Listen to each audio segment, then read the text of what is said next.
of it, of throwing 2 out of the first 3 first strike, one of our squad goals is over 60% first pitch strikes. So we do focus a lot on getting ahead of hitters. And one way that we do that, and I think Adam's going to pull them up here.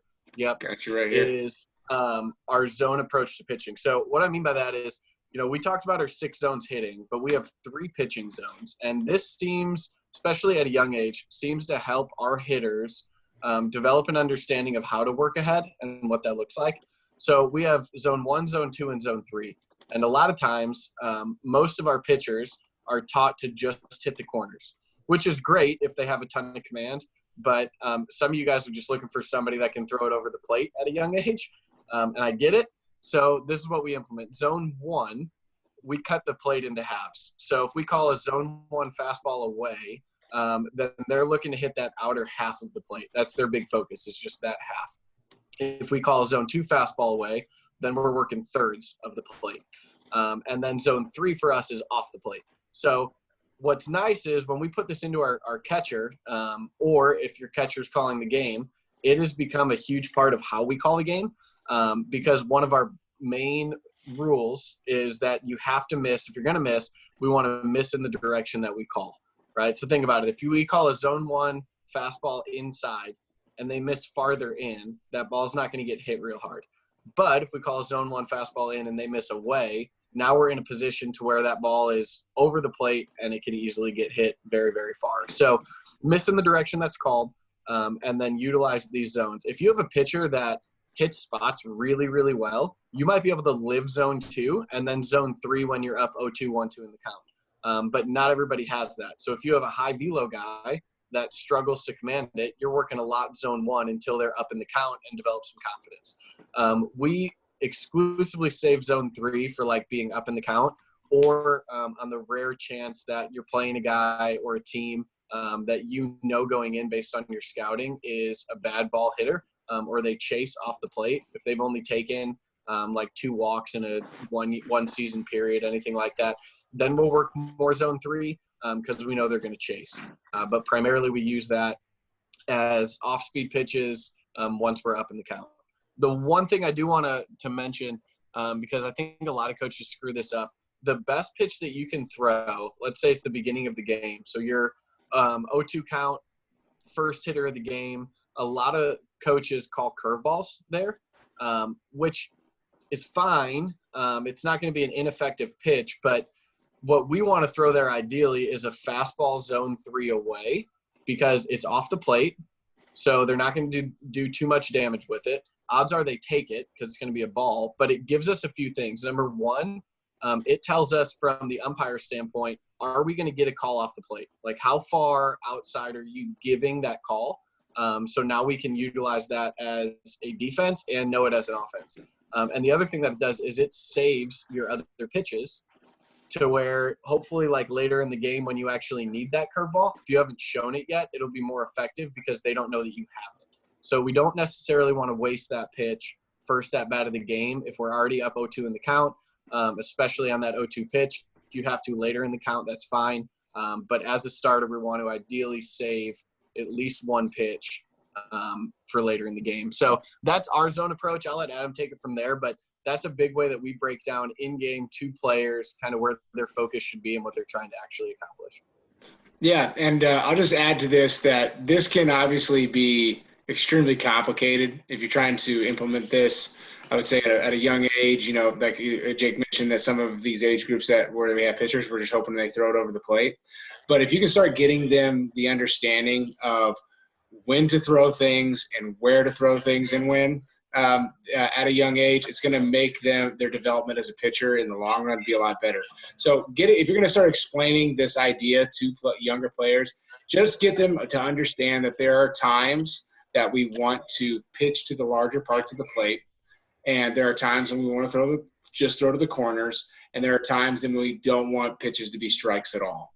I mean, I feel like I notice a lot of young catchers and young pitchers, when they call a fastball inside or outside, I mean, 99.9% of the time they are setting up right directly on the corner because they assume that that's what that perfect pitch is. But I mean, none of these kids have the ability to paint the corner every single time. but it's getting them to understand the idea that, hey, sometimes we want to pitch to the meatier part of the plate, changing inside and outside, not just right down the middle, but pitch to the meatier part of the plate because contact is okay. Not getting kids to understand that there shouldn't be a fear of being hit, a fear of letting the ball being put in play. Jake and Ronnie mentioned it last week that the idea that batting averages should be viewed as actual just regular percentages really helps players understand the idea behind approaching pitchers and approaching hitters. Like a guy that's batting 350 at any age level is still only getting a hit 35% of the time. So just because he's batting 350 doesn't mean we have to avoid that guy at all costs and try to be as nitpicky as possible and hope that he chases. We can go after that player, especially if we notice holes in his swings or tendencies or as far as sequence, but we utilize this approach to try to put pressure on them and make these younger players beat us, all right? We had a very good pitching staff last year on our travel team. At 15 years old, and very, very talented players. But we put ourselves in major holes sometimes by just flat out not throwing strikes, because we would go into games and maybe we'd be facing a nationally ranked team, and sometimes our pitchers would just be afraid of actually pitching to these guys. So they try to get too fine. And then they don't have to do anything offensively if we aren't throwing strikes, and they can just take pitches and find ways on base and then sit dead red on fastball because we know we're falling behind in the count early. So getting younger pitchers to understand your goal should be get ahead in the count early to avoid hitters' counts, right? Trying to throw 2 to 3 pitches, 2 out of the first 3 pitches for strikes, and get them to understand that you want to pitch to the meaty part of the plate sometimes for weak contact. There are times to actually shoot for the corners. And then there are times where, hey, the goal of this pitch is to throw for a strike and either get them to chase or see if the umpire is expanding their zones and using that mentality. I don't want young pitchers to think that they have to throw it over down the middle every single time or try to actually be as precise as possible and throw it on inside and outside corners. So getting this idea along to your pitchers is great, but then also making sure that you're communicating it to your catchers, because where your catcher sets up is very, very important. If you're if you're wanting a fastball to be on the meatier part of the outside part of the plate, make sure that catcher is not set up right on the corner or off, set up on the outer half. That way the pitcher understands that. So these are conversations that should definitely be had in the preseason, or definitely have before games, especially if you have a team that's not that good offensively.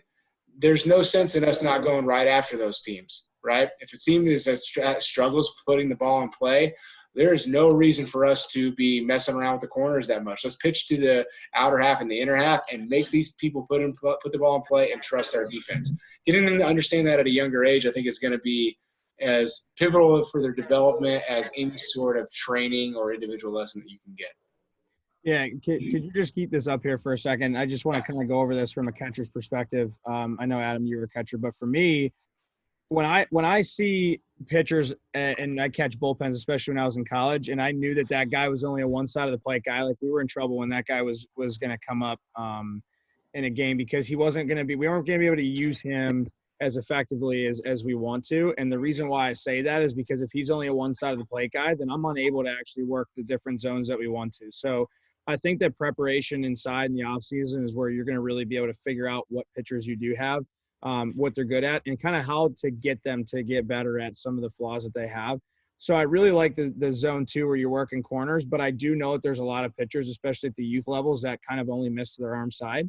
So they're going to have a hard time throwing to the opposite side of the plate. So we can't actually effectively split the plate into thirds if we have a guy that's unable to throw to both sides of the plate. So I think that's really where development comes in the offseason. Obviously, with me being a skill guy, that's kind of what we try to do with our guys, is to get them to understand that for our coaches to be able to use us in any versatile situation, we have to be able to locate multiple pitches, and we've got to be able to locate our fastball wherever we want. And I think that's what starts at the youth level. So when you're talking about the 9 through 12-year-old age range, like that's the time that we need to make sure that we're developing these guys to be able to throw their fastball wherever they want.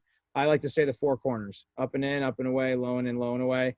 I think if you can work those different corners, I think with all your guys, then I think they're going to be effective to being able to throw strikes consistently. And then obviously working on some type of off-speed pitch, whether it's a changeup. I don't really like throwing breaking balls before they're 13 or 14, but throwing changeups in those situations too to kind of keep hitters off balance, I think is big too. I love the 3 zones. I just think that we've got to make sure developmentally in the offseason that we're putting our pitchers in an environment where they can actually utilize this out on the field. I think that, and I said this in the hitting section, or the hitting talk, and I'll say it again today, where I really think that this happens. You'll know what kind of pitcher you have when you put them in a live situation.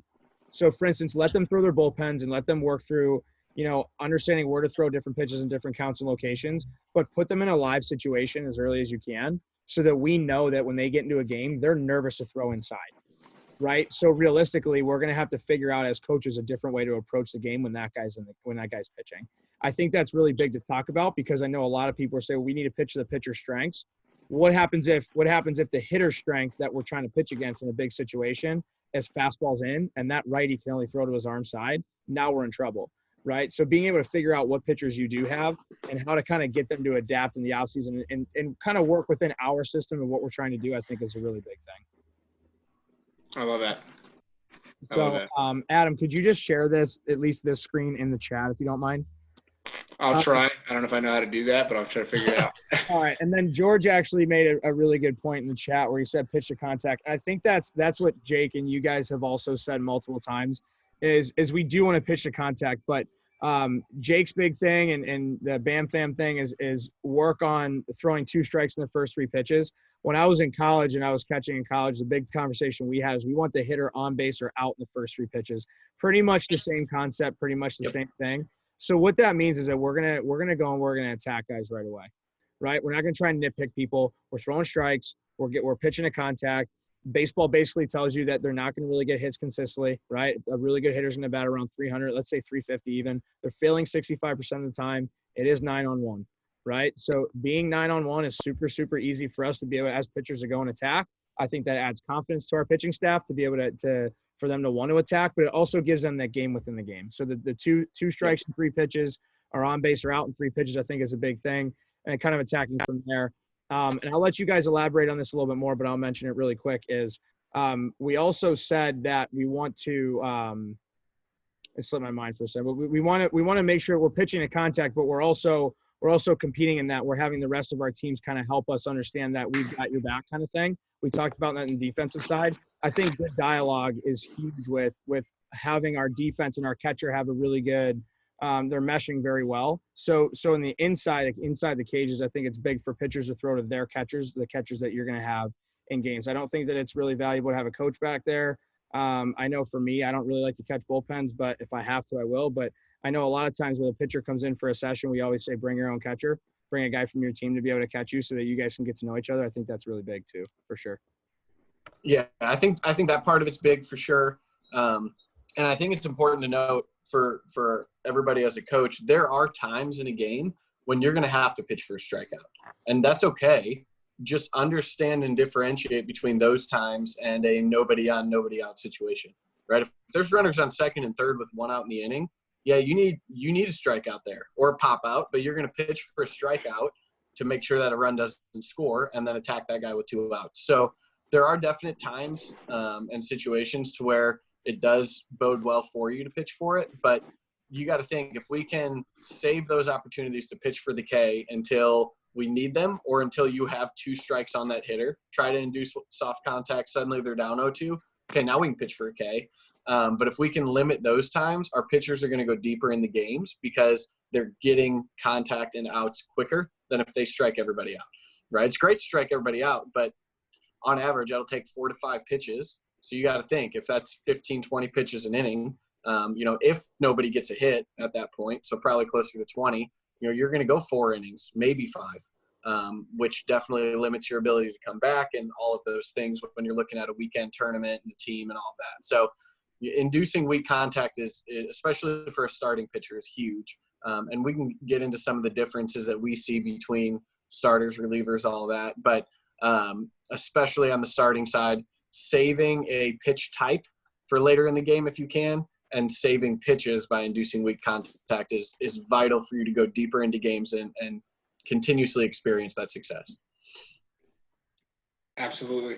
Yeah, I think another thing that you want to encourage, especially at the young age, is from a catcher standpoint, encouraging your catchers to have conversations with your pitchers in between innings about what is working and what is not. What do they see from their perspective as the ball is coming in? Because there may be things that a pitcher doesn't see from their perspective when they're throwing. And I've heard a lot of those good conversations with some of the older guys in our organizations with their pitchers of, hey, we know what was working the last time you were out. It may not necessarily be working this time you're out. Encourage your catchers to have those conversations so you know how to approach hitters multiple times through the lineup. Because we try to make a rule for our guys that, hey, once they're 2 times through the lineup and at the first sign of any trouble, it's probably a good idea to start getting that guy out of there, or getting somebody up and loose. Because now, since it's the 3rd time these hitters have seen them, they may have picked up on some tendencies of the pitcher and, get their timing down and be able to start squaring that guy up. So our goal is 2 times through the lineup. It makes it a lot easier if your catcher and your pitcher are having those conversations and talking to the pitcher. If the catcher's not calling the game, there needs to be regular conversations with whichever coach is calling the game, so that they know what the pitcher's comfortable with, and they know what is working on a day-to-day basis. So I think, Ronnie, you mentioned it earlier on about about what's going on when you're coming back from your initial bullpen. That's not a time to go get a drink from mom. It's not a time to, go talk to the girlfriend or anything like that when you're the catcher or the pitcher. You need to be having conversations about what's working and what's not. At the young age, not necessarily as vital, but as we get into more competitive, ages, Ronnie said, start throwing off-speed stuff, breaking balls, in their 13 to 14-year age, start encouraging those conversations early. And, I think there's a few positions on the field where if you can put guys on a regular basis and everybody can expect for those guys to be there every single game, it makes your life a lot easier as a coach. And I'm a big proponent of the catcher being one of those. I know that catching is tiring, and then obviously we're worried about heat, but if you got a catcher that can be catching 70% of your innings, especially in travel ball, I think you're just going to be way better off, because that same catcher's dealing with the same pitchers on a regular basis. Pitchers are comfortable with those guys, and those conversations and those strategies and attempts at game plan become a lot easier, as opposed to just hoping your pitcher's going to come out and be dominant that day. I think that's where the dialogue comes in, though, too, for sure, because, Adam, you can attest to this, but when I was catching, I would come back from the bullpen, I'd literally look right at my coach and say, hey, he doesn't have a slider today. And that's going to change our whole game plan on how we're going to attack guys. But if I don't tell my coach, if I don't have that conversation with him on, hey, that guy doesn't have a slider today, we're going to throw sliders that are going to hang over the middle of the plate and get absolutely crushed that day.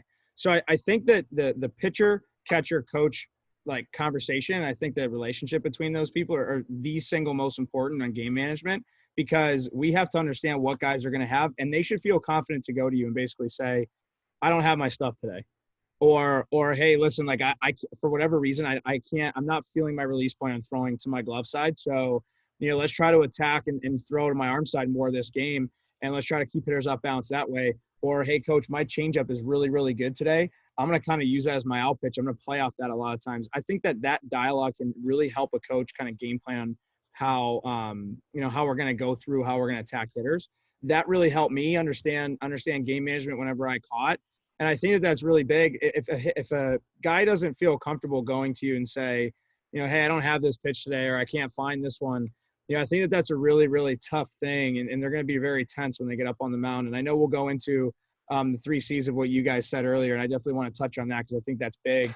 But I want to make sure that all of our pitchers, every single one of them, no matter what situation they come in on, and that we're confident in them, that they can come talk to us, and that we're going to be able to talk to them whether they had a good inning or a bad inning, to figure out why it happened and how we can make sure that we're better the next inning. And instead of looking at it as, you didn't pitch well, you weren't throwing strikes, it's how can we attack hitters differently? How can we attack hitters better? Because, next inning we got 3, 4, 5 coming up. How do you want to attack these guys? What do you feel comfortable with? What are you confident in throwing right now? I think that that's a really, really big conversation to have. And that's all the dialogue throughout the course of a game, that if you have pitchers that are engaged and focused, I think that you'll get more out of them. But I do think that all that dialogue and conversation starts to happen in the off season.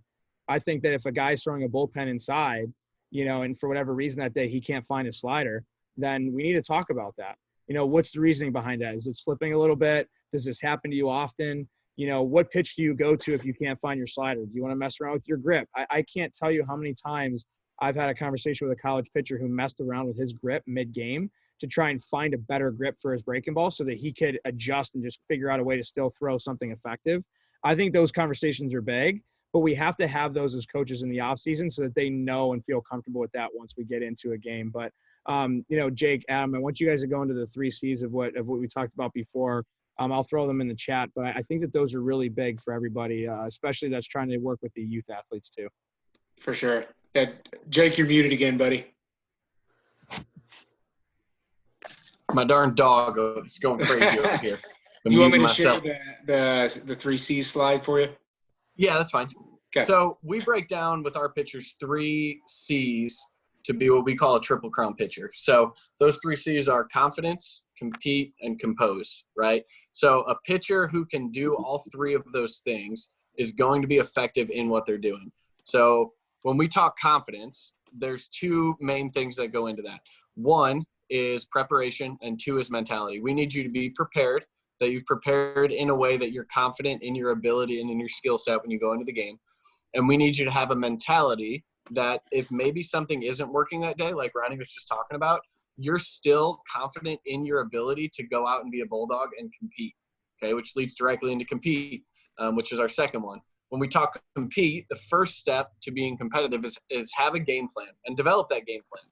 And for travel, a lot of times, that game plan is, what do you do well as a pitcher? Because you don't know the other team very well yet. As the game moves on, now it's your ability to adapt and adjust. That game plan might switch after the first time through the order once you get to know hitters and you get to know how to attack them. So once we know that, now we have to execute, right? So our ability to execute pitches in locations based on count. If we can do that, we're going to be really, really good. And there will be mistakes made. The good news is most of the time our mistakes, if we miss in the direction that's called, don't cost us in a big way. So execution will not be perfect, but we want them to be able to do that on a consistent basis. And then adjustability, your ability to adjust what you're trying to do based on what a hitter does well or doesn't do well, so that we can attack them in a way that gives us the best opportunity to get them out. And then the third one is composure. And this is the one that I think most youth pitchers struggle with, because a lot of times we'll have pitchers come into the dugout and they'll say, hey, did you see that slider? That thing moved so much. That was nasty. Well, it's great, but it's the only good slider they've thrown all game, and they're just living on that pitch. So we try to teach them a couple things. One, when you execute a good pitch, congratulations. That's awesome. Good. Now go do it again, right? That battle is over. And baseball and softball are made up of a ton of battles that make up the overall war of the game. So you won that battle, that's great, but you have to win the next one too. When you miss a spot, rather than thinking, oh, darn, I missed, I'm the worst pitcher ever, how do we use that? So, for instance, if I'm supposed to throw a low and away fastball and I missed that fastball up and in, well, that hitter just backed away. So now I can flip in a curveball low and in, and he's going to move as soon as he sees that ball's coming inside again because what just happened. So in the way that we sequence and in the way that pitchers think, we have to be able to use our misses to create future strikes or future makes. And then when a hitter beats you, that's going to happen, right? A lot of times if a pitcher gets beat, they think it's the end of the world. That's part of the game. So you're going to give up hits. You're going to give up a couple runs. Like, those things happen. So we have to have the ability to move on. And then regardless of everything else, if you're doing your job well, keep doing it. So we can't lose our composure over a missed call by an umpire. We can't lose our composure over a error behind us in the field. All of that typically leads to pitchers overthrowing and trying to do everything themselves. And then they're not as effective because they're going outside of what they've practiced and how good they are at what they do by trying to be a pitcher that they're not. And that's typically where we see people overthrow, and we see the strike to ball ratio decrease because pitchers are trying to do way too much all at one time. So those are the 3 big things that we really want our pitchers to be. And none of those are throw 90. I'm not going to turn it down if it pops up on my doorstep, but none of them are specifically throw a certain velo or throw a specific pitch or anything like that. It's more of your mentality as a pitcher to be able to be effective in what you're doing. Yeah, and I love that we have these 3 C's on here, just because to me we only have this triple crown concept for pitchers, and I think that's because in my mind as a catching guy, I always felt that pitchers were the most weak-minded players on the field, so we got to cater to them and everything. So it makes me laugh that we have this, but it's a good approach to try to get your pitchers to understand so that they can be as effective for you on the mound. And coming from a catching perspective, when these things aren't happening, we got to figure out ways to help get our pitchers to battle back. And one thing I've always noticed, especially as a coach or as a catcher, when a pitcher is not doing well, what they normally revert to is taking more time in between pitches. And that, in all honesty, in my opinion, is the worst thing that you can do when your stuff is not working or when you're not feeling comfortable, is to start taking time in between pitches. This does a couple things. One, it makes your defense really, really bored because there's nothing going on, and there's nothing more difficult as a defender than feeling bored, not feeling like you're getting those reps and the game feeling slow. But just because you feel uncomfortable, right, on the mound, doesn't mean that we should slow down, because what that does for a hitter is it makes them feel comfortable. It makes them feel comfortable in their own skin. They can get into the box however they want. There's nothing worse as a hitter than feeling like you're being rushed and you can't go through your normal routine. So when I was a catcher, whenever my pitchers were not doing well and they weren't kind of adhering to these 3 C's and things weren't working for them, I would try to push them to up their tempo a little bit, to maybe take less time in between pitches and do our best to keep the hitter off balance and keep them uncomfortable. Because I'm personally not of the belief, and you guys can let me know if you think this is crazy, but I'm personally not of the belief that just because you take more time in between pitches, does that mean you're going to all of a sudden start finding your stuff and throwing more strikes and your off speed is going to start working? I feel like that if we're uncomfortable as a pitcher, we need to do what we can to make sure that the batter's feeling uncomfortable too. So if you start picking up the tempo and taking less time in between pitches, that helps us move on to the next pitch a lot faster. We're not dwelling on the last one, and we're not thinking about the negative things that were going on. We're just going after that hitter and keeping them off balance and uncomfortable. So that's a strategy I like to have for when it comes to young players. That way they're not on the mound feeling like they're alone on an island and they're overthinking everything that's going on. It's like, hey, let's pick up the tempo right now. Once we throw the pitch, that pitch is over. Let's get the ball. Let's get back on the mound. Let's get our sign, and let's go right back at him and try to keep this hitter uncomfortable. At least as an approach for me, when my pitchers weren't doing well, that was something that I would try to get them to do. And I'll mix this in as a catching guy too. Like, a lot of the tempo of the game happens from the catcher. Like, I know a lot of times when the pitcher's standing up on the mound, he's ready to throw, and the catcher's not even down. He hasn't even gotten a sign yet. He's not in a position, like, he's not ready to actually give a sign or get ready. Like, we need to make sure that and this is coming from a catching guy. I'm really tough about this with my catchers, is you need to be ready before the pitcher's ready, like way before. And the reason for that is because we're working off pitcher tempo. So if that guy's in a groove and he's throwing strikes and he's pounding the zone and he's working at a good speed, like, be ready. You know what I mean? I know a lot of times, like, a pitcher standing on the mound, and that's where I think that this pitcher catcher combo, we have to put a lot of focus into that, because that is so valuable for tempo, keeping people engaged. The catcher can understand the pitcher really well, to a point where, like, if he can probably see that the pitcher's getting frustrated before a coach can, or, he has a really good tempo, it's like, hey, let's try and speed this up and get going. So I think a lot of times we need to, like, that's why they're so closely related. And I was listening in the other day to a Zoom call with Austin Barnes and Will Smith, both of the catchers of the Dodgers. I was listening on that, and they were talking about understanding the different pitchers that they have in their organization. So the greatest thing I heard from all of them was, we catch so many bullpens. This is what they said. We catch so many bullpens in the off season. I know exactly how every single pitcher on our pitching staff, their pitches move on a good day and a bad day.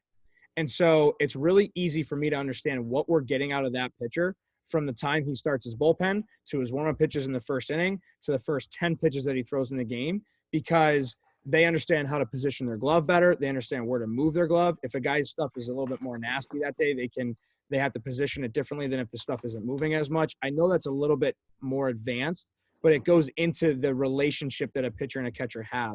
And so putting your catchers and pitchers in an environment inside that is going to have them be as game-like as we can, I think is huge. We talked about focus and intent in the last group, and I definitely want to mention it in this one.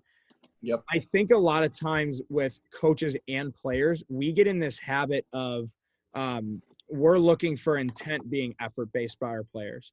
And hey, you're not throwing hard enough, or you're not putting enough effort in.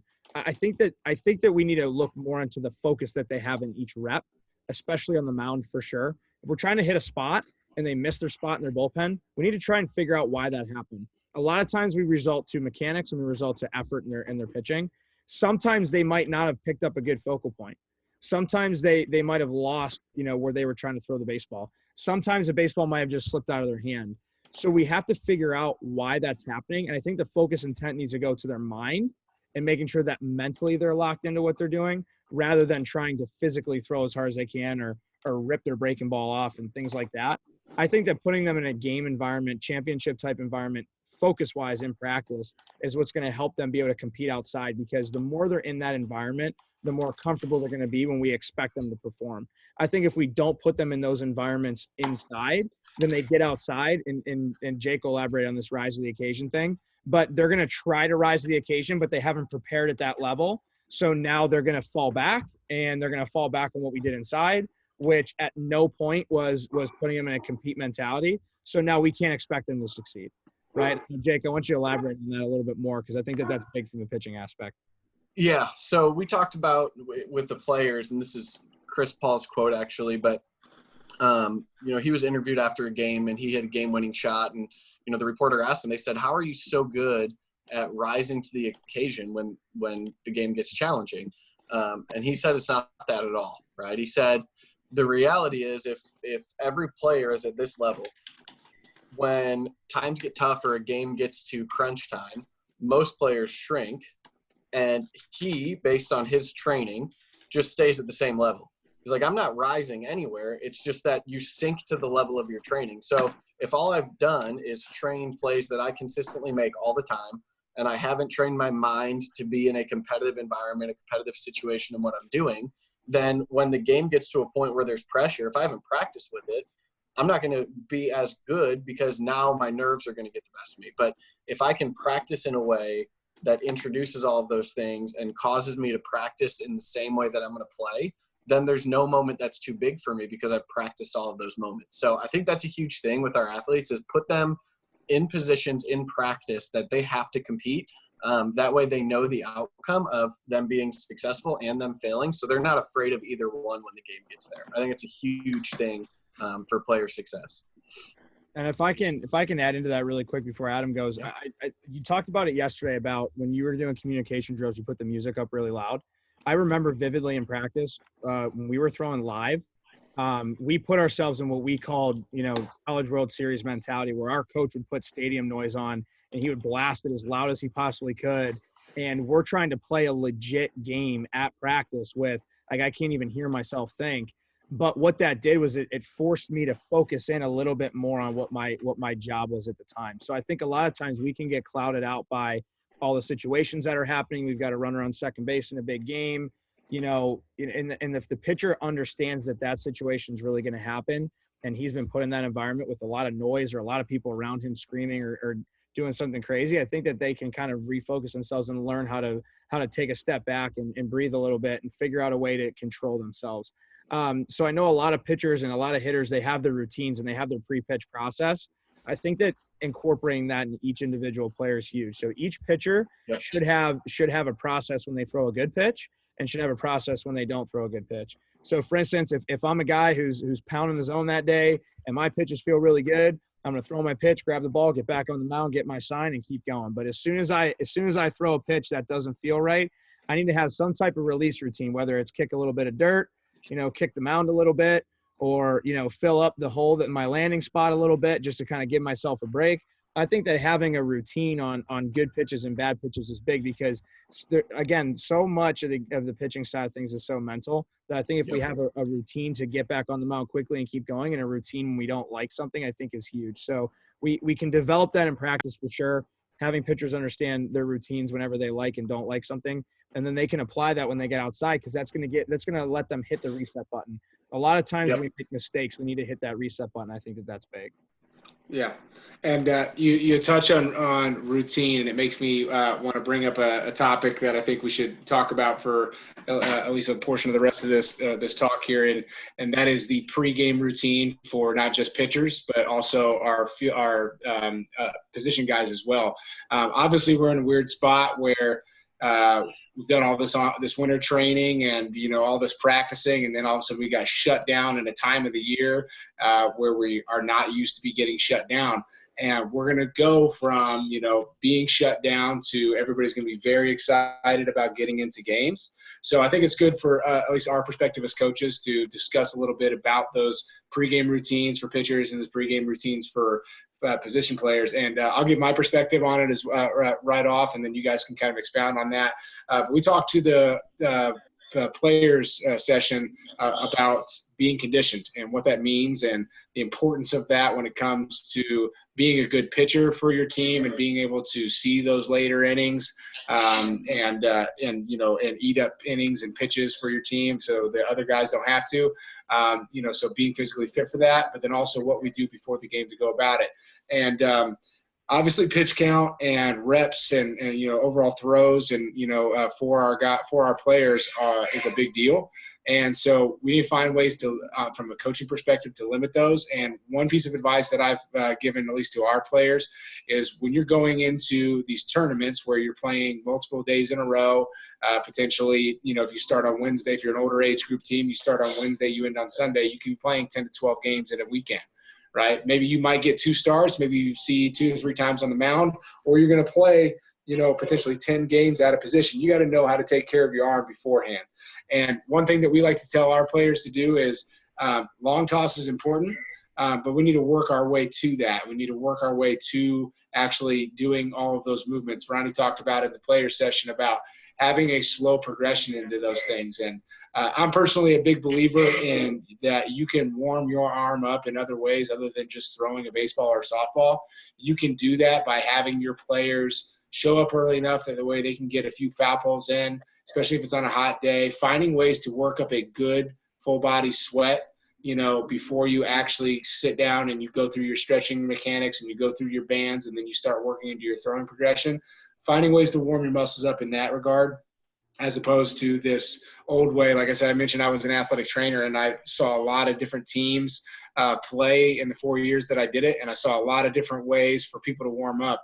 But the one that I saw the most often was, a pitcher would be getting ready to start a game and I would do a pitch count of how many pitches they threw in the bullpen. Right. And everybody's so worked up about the in-game pitch count, and they'll, you see articles all the time about coaches overthrowing players and, the irresponsibility behind all that. But there is a lot of overthrowing of players without even knowing it. And I think it comes down to some players feel like they need a 50 to 60 pitch bullpen after throwing long toss, just to get their arms warmed up and get everything tuned in. I think we need to have, as coaches, be cognizant of that and have an eye on our players and give them a good pregame routine that helps get them warmed up, but also saves their arm throughout each week and throughout each game to game and throughout the entire summer. So, like I said, I'm a big believer in getting a few foul poles in, really warming up the entire body, getting your legs loose, getting your core loose, and then working in a way of getting your arm loose. And I know that's tough sometimes because you have one game you're waiting on to end, and then your game starts next, and the umpires come out and say, hey, we got 15 minutes before the game starts. So it's on us as coaches to make sure that our players are there ahead of time, use open space, and have a warm-up that you feel is just as important as game time, and having something that they stick to that, hey, the game starts at 4 o'clock. Even if we can't get on the field, we have a 3 to 4 o'clock warm-up that we do that helps keep you guys healthy and keeps them prepared for the game going in. So from my perspective, at least, that's a good way to go about it. I think that when we get into the summertime here, we're finally playing. We need to be careful about how many pitches and how many reps some of our players are getting. These ones that we thought were, could go a little bit longer may not be able to just because they've been off for a month and a half and they haven't seen the consistent training, the consistent reps that they had been getting on a regular basis. So have those things in mind as we go forward and games start opening up here in the next few weeks, hopefully. Yeah, for sure. I think that's definitely really important. I want to elaborate on the band stuff. And the only reason why I say it is because it's such a big thing for what we do here with our arms. I even use it for our infielders and stuff like that. Because if you think about the youth athletes, I mean, they're going to play short, they're going to catch, they're going to pitch, they're going to work a bunch of different positions. So I think that doing band work is really big because I think it allows a lot of the athletes to kind of, keep strengthening their arm and keeping it in the same place. So I'm big on bands. I said in the player group, I think that using some type of band work every single day is great for your arm. I did it. It helped me a lot. It helped strengthen my arm. And then understanding what athletes can really extend out in long toss. I mean, you might have a kid that can realistically only throw, 75 to 150 feet. Let him build up slowly for that, whereas you might have another athlete that might be able to throw 200 and 250 feet. So I think that long toss is definitely huge. The one thing I do want to talk about with this, the sprint stuff and the aerobic type training, I know we'll get into this next week with a lot of the strength conditioning stuff and kind of our side of what we do for strength conditioning. But I think that a lot of times when we do recovery work for pitchers, we have them run long distance. I think that doing a lot of sprint work with a lot of pitchers is really big. I mean, if you think about it, each pitch is a sprint. So I think that the long distance running that they're doing is definitely a good aerobic base for them to help them kind of recover a little bit faster. But I do think that if we're trying to make them become elite pitchers, we have to have them do some sprint work too, because that's realistically what they're going to be doing in a game. They're going to do a sprint, they're going to catch the ball, they're going to do another sprint, they're going to catch the ball. So I think that for us, I was taught to run pulls until I felt like I was going to throw up. And I felt like my arm really never got a lot better from that. I felt like I needed natural recovery for it, for me to get stronger. So I do think that the endurance running is definitely important for sure. Run a mile a day, something like that, kind of build up that aerobic base. But sprinting is going to help them become more elite pitchers if we're looking at it from a skill perspective side. So if you want your pitchers to become more elite on the mound, it's sprint work, it's med ball stuff, it's all power work that we can get them to do in the off season that's going to help them become more elite athletes on the mound. Limit the amount of mechanics that we're talking about. I think we get too caught up in mechanics rather than letting our athletes be extremely athletic, right, when they pitch, and kind of letting their body just flow naturally to what they do. I hear a lot of times, I said this in the last group too, but I hear a lot of times where coaches will say, hey, make sure you're throwing over top. Make sure you're throwing over top. It's going to help your arm. What happens when a pitcher's natural arm slot is a 3/4 or sidearm or even below? I mean, I know me as an infielder, we would do the clock drill all the time where I would have to throw from 100,000 different arm slots. I never got hurt, and I would do it all day long. So I do think that every single pitcher is going to have their own slot that they work through. Yes, are there some mechanics that as they get older that we want to make sure that we go over? Sure. But I think being an athlete and letting them naturally flow the way that they can as an athlete is what's going to really help them flourish on the mound. So I see that a lot where we try to make them something where if we just let them become themselves and then just kind of go into what our core values are as a team, I think that we'll get more out of all of our athletes. No, I agree with that. I think that's a huge point. The other point, and this is really the last thing, I'm not much of a pitching guy, but from the team aspect of it in game, that's where I call a lot of the stuff. So one thing is just teaching your players their value as a pitcher, right? We talked about this with the players a little bit, but you're going to have your dude, your number one or your number two. And even in softball, I know, like, obviously you guys can throw pitchers a lot more without concern, but every team needs that pitcher that just throws strikes because you're going to have games where you're playing a team that you should beat as long as you throw strikes. So for players to understand, like, hey, my role is to go out and throw strikes and let the team work. So that way we can save our top-end pitchers for games that we need our top-end pitchers. I can't tell you how much of a difference that makes in just your final record in the summer and your ability to go deep in tournaments by actually having the ability to save arms for when you need them.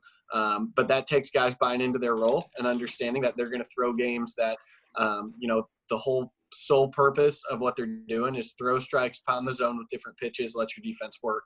And sometimes pitchers struggle with that unless you've talked to them beforehand because every pitcher wants to be the ace. So I think just it all comes back to that communication and that clear and open communication with players, but letting them know what that role is on the mound as a coach, I think can go a long way for you for sure. Yeah. No, I think it's – go ahead, Ronnie. Do you have anything to add on to that? No, I do not. That was good. I just think that, finding ways to we talked about at the beginning, getting your kids to understand early on what a game plan means and what it's all about going onto a mound, as opposed to just, them going up there thinking that they're going to blow people away with their stuff. There's only one ace on every single team. Everybody else is a role guy, like Jake talked about, and you're going to get through those times and get through those starts and those relief appearances and those close appearances by understanding your strengths and executing on those and realizing that you're not somebody else. You are who you are. I mean, look at Kyle Hendricks, on the mound for the Cubs.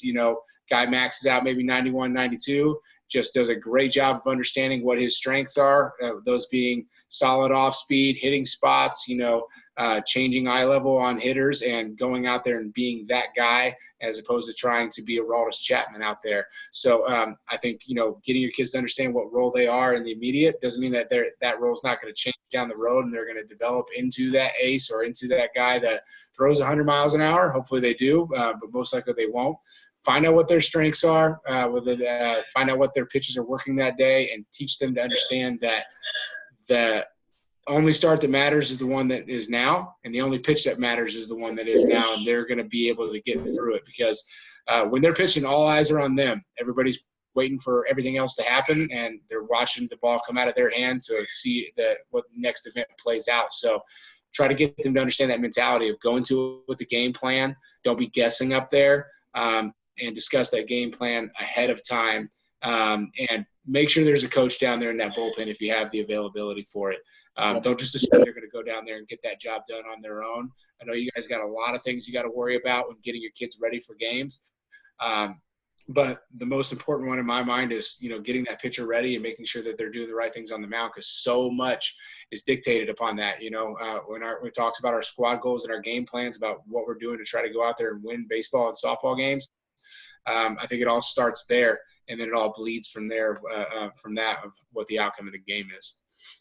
Right, and the last thing that I'll kind of add into that is I know that Jake and Adam, they classify their hitters into different roles and categories. I think that we can also do that from a pitching perspective as well. Who are your dudes? Who are your middle relief guys? Who are your closers? What guys throw gas? What guys don't? What guys have 2+ pitches, 3+ pitches they can throw for strikes, what guys are going to have 1+ pitch, but the other ones are kind of iffy. I think that's kind of how you can figure out who you're going to throw in different situations, different games. Who are your inning eaters? Every pitcher is valuable. That's why I think that we have to try, and especially at the youth levels, everybody should try to have a role on the mound, especially at the really young level. And the reason for that is because they're all valuable to some extent. They're all valuable in tournaments. I mean, these tournaments are long. There's pitch restrictions. Everybody needs a throw. I see a lot of the teams in our area, at least, they put restrictions on how many people can throw. It's just some of the younger teams that I've seen where they only got 6 or 7 guys that throw, but when they go into a tournament, they run out of arms because they get to the innings limit with some of these guys. So we're throwing guys on the mound that don't really do a lot of that work. So I think for a lot of you guys, especially the super young level, let everybody pitch, find a role for them, and let them embrace that role and kind of classify them into what you think they can do well. And then I think that we'll be able to kind of develop them a little bit more as we go, for sure. You never know. A guy that may not have looked the best in the offseason inside, but he did all that work, maybe one of your studs when he gets out into a game and he just kind of flourishes when he gets out there and he hits the spots and things like that. You just never know. So I think that classifying your pitchers is huge. We talked about this in the last group of having, what's the difference between starters, relief arms, and closers. I think if you can classify your guys like that and figure out who you want to start in certain games, I think it's definitely very helpful. And then understanding, maybe your closer is going to throw really hard, but he can't really command his stuff that well, but he's going to give you one good inning and kind of light it up a little bit. I think that's kind of who you want to put in that closer role and have him embrace that. And I think that mentally those guys can really handle that. Especially if you tell them, hey, you're our closer. We need you to be the bulldog at the back end of the game. I think that a lot of kids will embrace that role if you give that to them. But I think once they understand their roles, they're going to be able to kind of work through that for sure. So that's kind of the last point that I had. I don't know if you guys have anything else to add into it. But I think that from a pitching perspective, put them in the environment that they're going to have pressure so that they're comfortable in a game, I think is my biggest point for today. Yeah. And like I said before, I'm not a huge mechanics pitching guy by any means. If you guys do have questions about pitch calling, sequencing, some of those things, definitely shoot them our way. I'll go over a couple to end here that we hold pretty dear. Number one, If you're not comfortable throwing a pitch 3-2, don't throw it 2-2, right? Because at that point, you're just going to go 3-2 because they're not throwing it with confidence. So if you're not comfortable 3-2, don't throw it 2-2. Don't double up changeups, right? Unless, and this is more in softball than baseball, but unless your changeup is a strikeout pitch, right? There's very few major league pitchers that have a strikeout change. A few do. And on the softball side, there's a decent amount who do. But if that's more of a get weak contact pitch, we don't want to double that up because then we've slowed their bat and it's pretty straight. We can follow a changeup with a curveball, but we don't want to follow a curveball with a changeup because we've slowed the bat and now taken away movement. So those are a couple of the big ones. Doubling and tripling up, I don't have a problem with if you are picking on another team or another player's weakness. If you tell right away this dude can't hit a curveball, make him hit a curveball. Just keep throwing them until he keeps striking out. So I think there's some things you can do there for sure, but those are the big couple from just an in-game pitch calling perspective that we try to hold to for sure.